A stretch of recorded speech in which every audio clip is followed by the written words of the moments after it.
दोस्तों, आज हम आपके लिए एक ऐसी अनोखी, अद्भुत और प्रेरणादायक कहानी लेकर आए हैं जिसे सुनकर आप जरूर सोच में पड़ जाएंगे।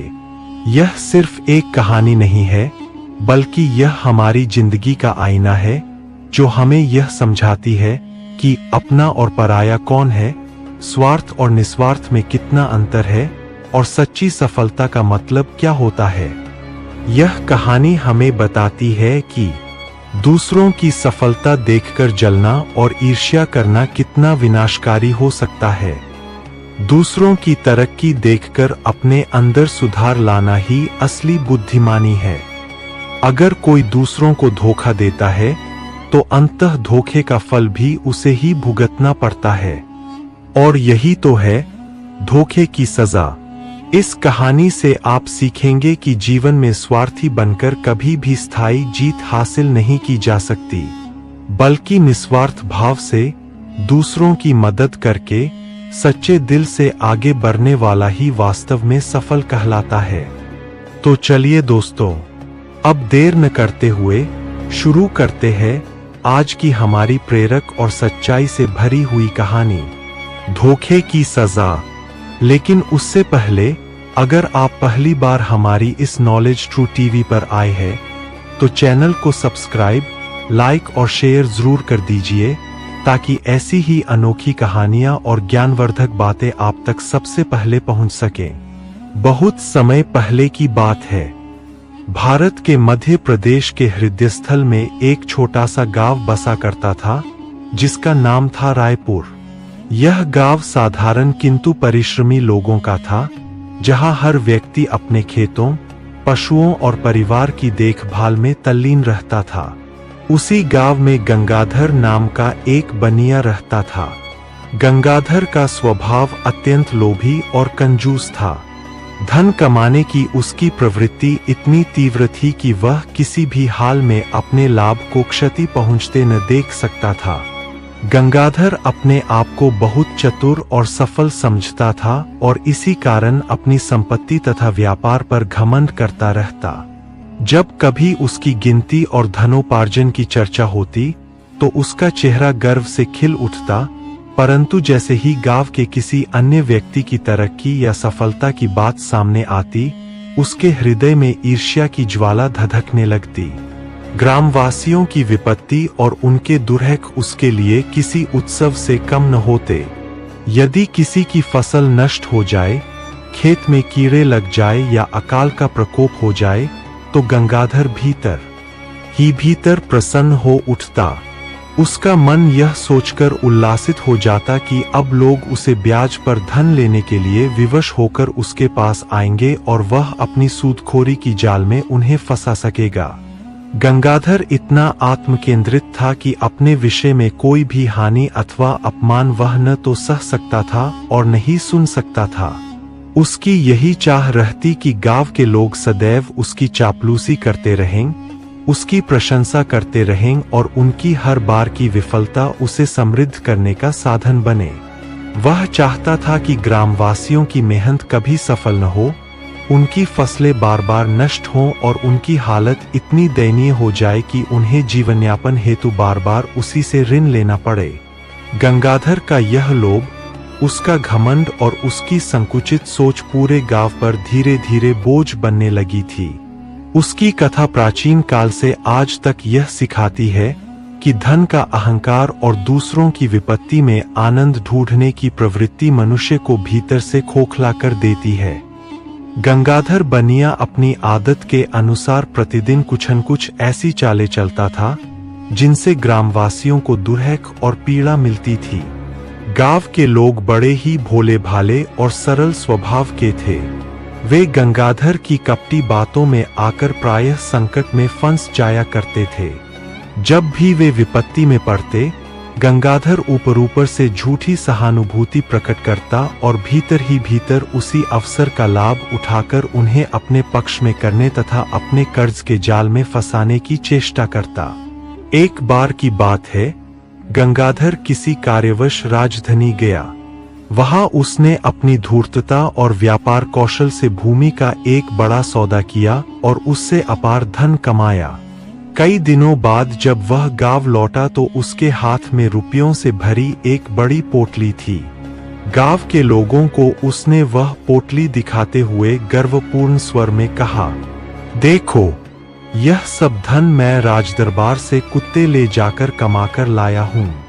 यदि तुम में से कोई भी व्यक्ति अच्छे नस्ल के कुत्ते पालकर राजा के दरबार तक पहुंचा सके तो राजा तुमको भी बहुत सा धन, रुपया और सोना देगा। गंगाधर की यह बात सुनकर गांव वाले हतप्रभ रह गए। उनके भोले मन को उसने इस प्रकार लालच का प्रलोभन दिखाया कि वे उसकी बातों में फंसते चले गए। गंगाधर बनिए की उस बातें कुछ लोगों ने तो अस्वीकार कर दी, परंतु अधिकांश ग्रामवासी के मन में धन कमाने की लालसा जग गई और इसी लोभ ने साधारण हृदयों को मोह में जकड़ लिया। दीनू नाम का एक निर्धन किसान भी गंगाधर की बातों से प्रभावित होकर दृढ़ निश्चय कर बैठा कि यदि वह राजदरबार में कुत्ते बेचकर कुछ धन प्राप्त कर ले तो अपनी गरीबी का अंत कर सकेगा। किंतु समस्या यह थी कि दीनू के पास इतने भी साधन नहीं थे कि वह 20-25 कुत्ते खरीद सके। जब दीनू ने यह विचार अपनी गृहस्था से साझा किया तो उसकी पत्नी ने सुझाया कि वे अपने खेत के उन बैलों की युगल जोड़ी बेच दे जिनकी परवरिश वे कठिन परिश्रम से ही संभाल पाते थे और उस धन से कुत्ते खरीद ले। विपत्ति में उकसाए गए दीनू ने यही किया। उसने अपनी प्रिय बैलों की जोड़ी बेच दी और जो रुपए मिले उनसे वह 25 कुत्ते खरीदकर उन्हें राजदरबार तक ले जाने की मंशा लेकर चल पड़ा। परंतु भाग्य ने किसी और राह दिखाई। राजमहल के मार्ग में ही राजा के दरबाने पहुंचकर दीनू को रोकने लगे और कठोर स्वर में सूचित किया कि महाराज के यहाँ इस प्रकार के कुत्ते खरीदे नहीं जाते। यह शून्य सूचना दीनू के लिए भयंकर निराशा बनकर टूट पड़ी। उसने हाय हाय कर कहा कि उसने अपने खेतों के वही बैल बेचकर यह कुत्ते खरीदे हैं। यदि ये कुत्ते नहीं बिके तो वह संपूर्णतः दारुण दरिद्रता में डूब जाएगा। पर उसकी मासूम भीख और विवशता पर किसी का ध्यान नहीं गया। लोग निश्चल रहे और उसकी व्यथा पर उदासीनता ही मिल पड़ी। तब अत्यंत व्यथित दीनू ने अपने उन 25 कुत्तों को राजमहल के द्वार के सामने एक विशाल वृक्ष के नीचे बांध दिया और स्वयं वही बैठकर फूट फूट कर रोने लगा। प्रातः से संध्या तक वह करुण क्रंदन करता रहा, परंतु आने जाने वाले किसी व्यक्ति ने उसकी ओर तनिक भी ध्यान न दिया। संयोगवश संध्या के समय जब महाराज अपने महल की छत पर विहार हेतु निकले तो उनकी दृष्टि उस किसान पर पड़ी जो वृक्ष के नीचे बैठा अश्रुधारा बहा रहा था। दयालु राजा ने तत्काल अपने सेवकों को आदेश दिया और दीनू को राजमहल में बुलवाया। महल में पहुंचते ही दीनू ने रोते हुए महाराज के चरणों में गिरकर कहा, महाराज, मैं रूपगर ग्राम का निर्धन कृषक दीनू हूँ। हमारे गांव के एक लोभी बनिए गंगाधर ने मुझे यह कहकर भ्रमित कर दिया कि यदि मैं उत्तम नस्ल के कुत्ते आपके दरबार में लेकर आऊंगा तो आप उन्हें खरीदकर मुझे पर्याप्त धन और सोना प्रदान करेंगे। इस लालच और विश्वास में आकर मैंने अपनी खेतिहारी की जान कहे जाने वाले बैलों की जोड़ी बेच दी और उनसे प्राप्त धन से यह 25 कुत्ते खरीदकर आपके दरबार तक ले आया हूँ। किंतु दरबानों ने कहा कि यहाँ कुत्ते खरीदे ही नहीं जाते। अब आप ही विचार करें महाराज, यदि ये कुत्ते न बिके तो मेरा सर्वस्व नष्ट हो जाएगा और मैं दरिद्रता के गर्त में डूबकर सर्वनाश को प्राप्त हो जाऊंगा। राजा चतुर और करुणाशील थे। उन्होंने तुरंत समझ लिया कि गंगाधर नामक बनिया एक दुष्ट और धूर्त व्यक्ति है जिसने भोले भाले दीनू को छलकर विपत्ति में डाल दिया है। महाराज ने दीनू को सांत्वना देते हुए कहा, कृषक, भयभीत मत हो, तुम्हारा श्रम और विश्वास व्यर्थ नहीं जाएगा। हम स्वयं तुम्हारे समस्त कुत्ते खरीदेंगे और तुम्हें इतना धन एवं सोना देंगे कि तुम्हारी दरिद्रता सदा के लिए दूर हो जाए। इसके उपरांत राजा ने आदेश देकर दीनू के सभी कुत्ते मंगवाए और प्रत्येक कुत्ते का मूल्य सोने चांदी से चुकाया। साथ ही दीनू को अत्यधिक धन और आभूषण प्रदान कर विदा किया। इस प्रकार राजा की उदारता और न्यायप्रियता ने दीनू का जीवन बदल दिया और उसके परिवार में समृद्धि का दीप जल उठा। अब जब दीनू के पास इतना अधिक धन और सोना आ गया तो यह दृश्य देखकर गंगाधर के पांव तले से मानो जमीन खिसक गई। वह मन ही मन सोचने लगा, मैंने तो इसे छलने और मूर्ख बनाने के उद्देश्य से यह झूठा बहाना गढ़ा था, किंतु यह तो सचमुच कुत्ते बेचकर संपन्न और सुखी हो गया। यदि गांव वालों को इसका रहस्य ज्ञात हो गया तो मेरी कपटनीति का भेद खुल जाएगा और लोग मुझे धिक्कारेंगे। इससे पहले कि वे सब कुछ जाने, मुझे स्वयं ही कुत्ते लेकर दरबार में पहुंच जाना चाहिए और अपनी संपत्ति को अनेक गुना बढ़ा लेना चाहिए। योजना बनाकर गंगाधर ने बाहर से प्रसन्नता और शुभकामना का दिखावा किया। दीनू को सुखी देखकर उसे विदा किया और मन ही मन उसकी समृद्धि पर जलने लगा। धन दौलत की लालसा ने उसके विवेक को हर लिया।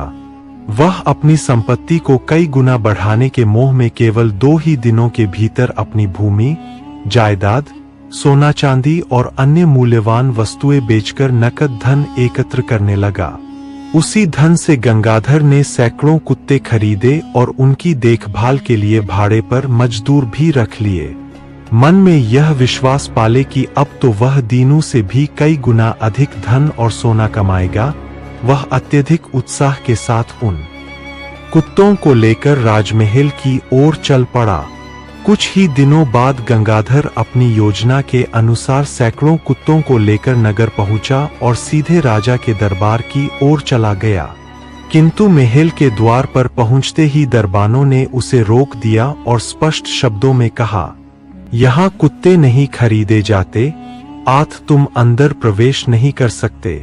गंगाधर तो पहले ही भीतर लालच और उत्साह से भरा हुआ था। जब उसकी आकांक्षा के प्रतिकूल दरबानों ने उसे रोक दिया तो उसका क्रोध भड़क उठा। वह ऊंचे स्वर में दरबानों को डांटने फटकारने लगा और यह कहकर चिल्लाने लगा कि उसे तुरंत राजा से मिलने दिया जाए, अन्यथा वह किसी को चैन से न बैठने देगा। गंगाधर की ऊधमबाजी सुनकर आसपास के कई राहगीर भी वहां एकत्र हो गए और देखने लगे कि आखिर माजरा क्या है। इतने लोगों की भीड़ देखकर गंगाधर और भी अधिक उत्तेजित हो गया और दरवाजे पर हंगामा खड़ा कर दिया। इस बीच सैकड़ों कुत्ते जो वह साथ लाया था, शोर शराबे और भीड़ देखकर भौंकने लगे। कुछ बेतरतीब उछलने कूदने लगे और महल के सामने भारी कोलाहल मच गया। राजमहल के द्वार पर ऐसी अफरातफरी और शोरगुल देखकर महाराज स्वयं अपनी छत पर आकर यह दृश्य देखने लगे। जब महाराज ने राजमहल के द्वार पर हो रहे उपद्रव की पूर्ण जानकारी प्राप्त की तो उन्होंने तत्काल गंगाधर बनिए को भीतर बुलवाया। गंगाधर, जो भीतर से लालच और बाहर से बनावटी नम्रता से भरा हुआ था, राजसभा में पहुंचकर हाथ जोड़कर प्रार्थना करने लगा। महाराज, मैं आपके चरणों में सेवा हेतु विविध प्रकार के सैकड़ों उत्तम नस्ल के कुत्ते लेकर आया हूँ। कृपा करके इन्हें खरीदकर अपनी सेवा का अवसर मुझे प्रदान करें।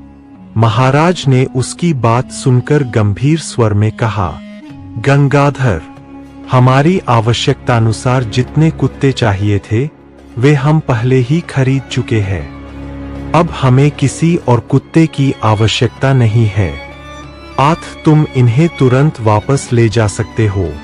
यह उत्तर सुनकर गंगाधर के चेहरे का रंग उड़ गया। वह बार बार गिड़गिड़ाकर, हाथ जोड़कर महाराज के चरणों में गिरकर विनती करने लगा कि किसी प्रकार उसके कुत्ते खरीद लिए जाए, अन्यथा उसका सब कुछ नष्ट हो जाएगा। लेकिन चतुर और न्यायप्रिय राजा ने उसकी कपटमय मंशा को भली भांति पहचान लिया था। उन्होंने उसकी एक भी विनती पर ध्यान नहीं दिया। अंततः विवश होकर गंगाधर को अपने सैकड़ों कुत्तों के साथ मुंह लटकाए अपमानित अवस्था में उल्टे पांव राजमहल से लौटना पड़ा। उसके सारे सपने चकनाचूर हो गए और लालच का बोझ उठाकर वह गांव की ओर निराशा से लौट चला। अपनी मेहनत की मजदूरी न मिलने के कारण जिन मजदूरों को गंगाधर ने कुत्तों की देखभाल हेतु भाड़े पर साथ रखा था, वे भी एक एक कर उसके साथ से भाग खड़े हुए। अब गंगाधर अकेला रह गया। ऊपर से रास्ते में जब वह अपने सैकड़ों कुत्तों को लेकर जंगल से होकर गुजर रहा था, तब वे कुत्ते भी भूख और प्यास से व्याकुल होकर इधर उधर भाग खड़े हुए और कोई भी उसके वश में न रहा। देखते ही देखते उसके सारे कुत्ते जंगल में खो गए और गंगाधर असहाय होकर उन्हें पकड़ने के लिए यहाँ वहाँ भटकता रह गया, किंतु उसे सफलता नहीं मिली। अब गंगाधर का वह स्वप्न, जिसमें उसने सोचा था कि कुत्तों को बेचकर वह अपनी संपत्ति को कई गुना बढ़ा लेगा, चकनाचूर हो गया। उसका धन कमाने का लोभ और लालच धूल में मिल गया। जो बैल, जमीन जायदाद, सोना चांदी और नकद उसने केवल लालसा के वशीभूत होकर दांव पर लगाया था, सब व्यर्थ चला गया। इस प्रकार गंगाधर का धन संपत्ति अर्जित करने का सपना टूटकर बिखर गया और उसके पास न धन रहा, न कुत्ते, न ही सहायक। वह हताश, निराश और खाली हाथ गांव लौटने को विवश हो गया। तब गंगाधर बनिया जब अकेला, थकाहारा और निराश मन से वीरान रास्तों पर चल रहा था, तो उसके मन में गहन विचार उठे। वह स्वयं से कहने लगा, धन को कई गुना बढ़ाने की लालच में मैंने केवल अपने ही संचित धन, सोना चांदी, जायदाद और बैलों को गवा बैठा, बल्कि गांव वालों का विश्वास भी खो दिया। दूसरों को धोखा देकर, उनकी भोली भावनाओं के साथ खिलवाड़ करके मैंने यह सोचा था कि मैं चतुराई से और अधिक संपत्ति कमा लूंगा, किंतु हुआ इसके उलट। आज मेरे हाथ कुछ भी नहीं है। यह सब उसी लालच और छलकपट का परिणाम है। सचमुच यह मेरे ही कर्मों का दंड है जो मुझे मिला है। उसकी आंखों के सामने दीनों की सत्यनिष्ठा, उसकी भोलापन और राजा की करुणा घूमने लगे। वह सोचने लगा कि यदि उसने गांव वालों को धोखा देने की जगह उनकी सहायता की होती, तो आज उसका यह अपमान और नुकसान न होता। अपने जीवन की इस सबसे बड़ी ठोकर से उसने एक गहरी सीख ली और दृढ़ संकल्प करते हुए कहा, अब मुझे लोगों की भावनाओं के साथ खिलवाड़ करना सदास्ता के लिए बंद करना होगा। अब मैं किसी को दुर्हक पहुंचाने के बजाय उनके सुख दुख में सहभागी बनूंगा। आगे से मैं ईमानदारी और सद्भाव से व्यापार करूंगा, गांव वालों के साथ अच्छा व्यवहार करूंगा और अपने स्वभाव में ऐसा परिवर्तन लाऊंगा कि लोग मुझे कपटी नहीं, बल्कि सहृदय और नेकदिल इंसान समझें। इस प्रकार गंगाधर ने अपने जीवन की सबसे बड़ी हार को अपनी सबसे बड़ी सीख में बदल दिया और भविष्य में सच्चाई और सद्भाव से जीने का प्रण लिया। अब तो गंगाधर बनिया, जिसने पहले लोभ और छल के कारण अपना सब कुछ खो दिया था और अपमानित होकर लौटना पड़ा था, वह अपने जीवन में आई उस गहरी सीख के बाद गांव लौटकर धीरे धीरे अपने स्वभाव और आचरण में परिवर्तन लाने लगा। अब वह दूसरों को धोखा देने के बजाय उनकी हर संभव सहायता करने लगा, गांव वालों की परेशानियों को समझने लगा और उनके हित में अच्छे अच्छे सुझाव देने लगा। वह हर किसी के सुख दुख में स्वयं को शामिल करता, कभी किसी का मजाक नहीं उड़ाता और न ही किसी के भरोसे को तोड़ता। उसकी यह नई प्रवृत्ति देखकर धीरे धीरे गांव वालों का भी सुधरने लगा। उनमें आपसी भाईचारा और सहयोग की भावना बढ़ी और पूरा गांव एकता और सद्भाव का उदाहरण बनने लगा। समय बीतने के साथ गांव वाले गंगाधर की प्रशंसा करने लगे और यह कहने लगे कि जो व्यक्ति पहले स्वार्थ और छलकपट में अंधा था, वही अब सबका सहारा और भलाई करने वाला बन गया है। इस प्रकार गंगाधर का नाम गांव में एक नेक और सुधरे हुए व्यक्ति के रूप में प्रसिद्ध हो गया। दोस्तों, हमें इस कहानी से यही सीख मिलती है कि जैसे को तैसा ही फल मिलता है। यदि हम अपने खेत में बबूल के कांटे बोएंगे तो हमें आम का मीठा फल कभी नहीं मिलेगा, बल्कि कांटे ही मिलेंगे। ठीक उसी प्रकार यदि हम दूसरों को धोखा देंगे, उनके साथ छल करेंगे तो अंततः हमें भी दुर्हक और अपमान ही प्राप्त होगा। लेकिन यदि हम सच्चाई, ईमानदारी और सद्भाव के बीज बोते हैं, तो हमें सुख, सम्मान और प्रेम का फल अवश्य मिलेगा। इसलिए हमें हमेशा दूसरों के प्रति अच्छा व्यवहार करना चाहिए, अच्छे सुझाव देने चाहिए और किसी की प्रगति देखकर भीतर ही भीतर जलना नहीं चाहिए। जैसे यदि आपके पड़ोसी के द्वार पर हरा भरा वृक्ष लगा है तो उसकी छाया दोपहर की तपती धूप में आपके दरवाजे तक भी पहुंचेगी और आपको भी शीतलता देगी। यही जीवन का सत्य है।